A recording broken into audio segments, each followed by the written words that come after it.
నావద సాగద సహిత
ఇంతమంది అమరావతి రైతులు అరసవల్లి సూర్య భగవాన్ని దర్శించుకోవడానికి కేవలం ఒకే ఒక కారణం అండి.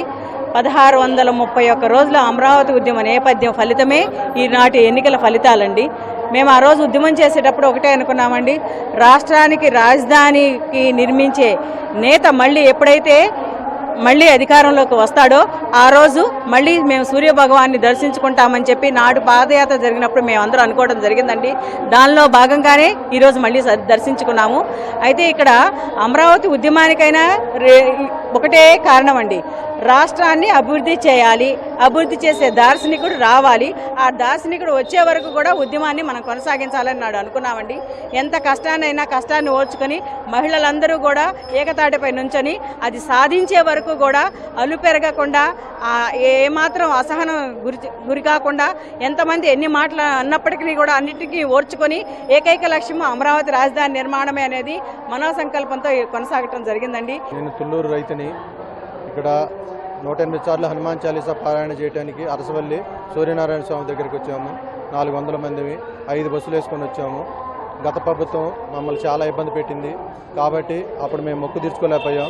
ఇప్పుడు వచ్చి బాబుగారు గెలిచిన తర్వాత నిండు నూరేళ్ళు బాబుగారికి నిండు నూరేళ్ళు ఆరోగ్యంగా ఉండాలని, అట్లానే మన రాష్ట్రాన్ని సుభిక్షంగా కాపాడాలని కోరుకుంటూ ఆ సూర్యనారాయణ మూర్తిని వేడుకుంటూ మేము మొక్కు చెల్లించుకుంటానికి వచ్చామండి.